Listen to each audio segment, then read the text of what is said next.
They can take their dead economy down together. ये comment Trump ने दिया है यूएस एंड रशिया टाइप के उनके आपस के रिश्ते के लिए। तो दोस्तों क्या ये सही है? चलिए देखते हैं आज की हकीकत क्या है। और इसी कमेंट के साथ ट्रम्प ने इंडिया पर 1 अगस्त से 25% की टैरिफ चिपका दी है। ट्विटर में फ्लड आ गया है, इंडिया के बुरे दिन आने वाले हैं, इकोनॉमी जाने वाली है, हम सब डूब जाएंगे। तो दोस्तों ड्रामा सच बोलता है कि डाटा? आओ चलो देखते हैं।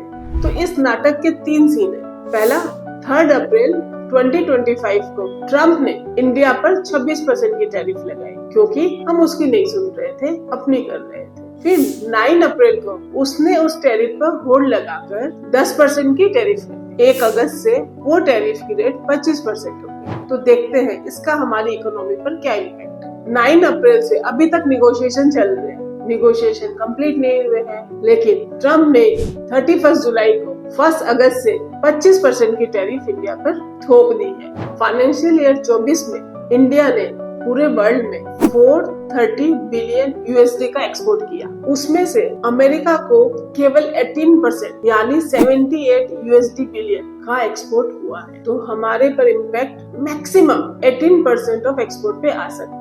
उसमें भी आगे क्या कहानी है चलिए देखें। IMF की टेली के हिसाब से हमारी टोटल जीडीपी का केवल 2.2% यूएस को एक्सपोर्ट होता है। तो दोस्तों 18% सोचकर कितना बड़ा इम्पैक्ट लगता है, लेकिन देखा जाए तो ये हमारी इकोनॉमी को केवल 2.2% से इम्पैक्ट कर रहा है। ये न्यूज आते ही मेरे पास गोलू का फोन आया रात को 11 बजे। रोने लगा, बोले क्या हुआ? तो उसने कहा दीदी मेरा तो इलेक्ट्रॉनिक्स का एक्सपोर्ट डूब गया, बिजनेस बंद करना पड़ेगा। मैंने उसे कहा सब्र कर, जरा डाटा तो देख तुम पे इम्पैक्ट कितना आ रहा है। यूएस टैरिफ लिस्ट के हिसाब से चाइना पर 54%, वियतनाम पर 46%, इंडिया पर 25% इलेक्ट्रॉनिक्स एक्सपोर्ट पर टैरिफ रेट है। तो इंडिया आज भी 25% की टैरिफ के बाद चाइना और वियतनाम से कॉम्पिटिटिव है। तो दोस्तों बोलू स्पेशली तुम कोड भेजो पार्टी को, फिर देखो तुम्हारी सेल बढ़ती है कि घटती है। उसी तरह टेक्सटाइल एंड अपैरल पर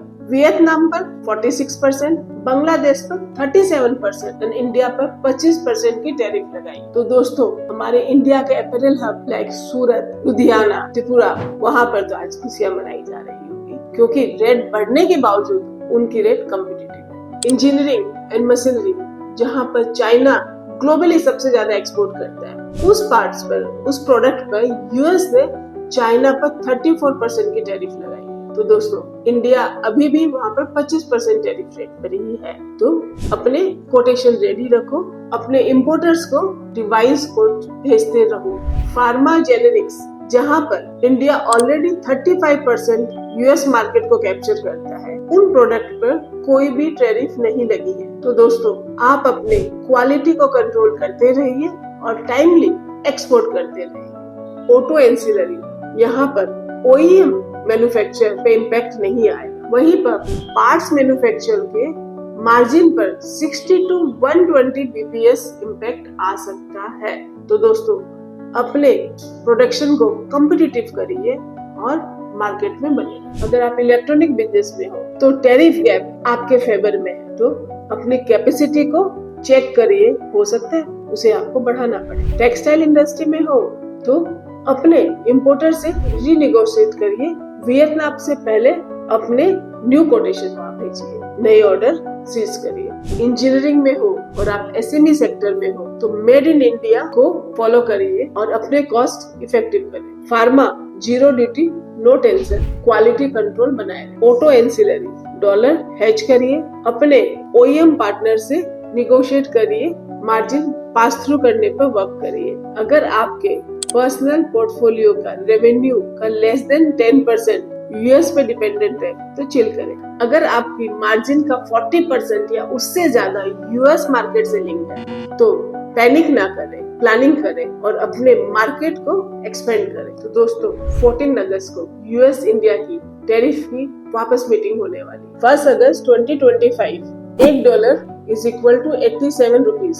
तो उस वैल्यू को वॉच करते रहिए। उसके साथ ही गारमेंट इंडस्ट्री, इलेक्ट्रॉनिक्स, OEM इन कंपनी के रिजल्ट्स जो Q2 और Q3 के आने वाले उन्हें भी वॉच करते रहिए। इससे आपको मार्केट की एक इंडिकेशन मिल जाए। दोस्तों टैरिफ की हेडलाइन काफी स्पाइसी होती है और ये ड्रामा अप्रैल 2025 से चला आ रहा है। खाली हम नहीं, पूरी दुनिया इसे देख रही है, लेकिन हकीकत तो डाटा ही मैटर करता है, डिसिप्लिन को ही मार्केट रिवॉर्ड करता है। तो दोस्तों आगे से कभी भी ऐसी स्पाइसी न्यूज मिले मजे लीजिए, लेकिन अपने इन्वेस्टमेंट को डाटा पर ही इंश्योर करिए और खुद को और दोस्तों को बोलिए हाइप को नो, डाटा को यस। तो दोस्तों इन्वेस्ट करते रहिए, पैसे बनाते रहिए और लाइफ जीते रहिए।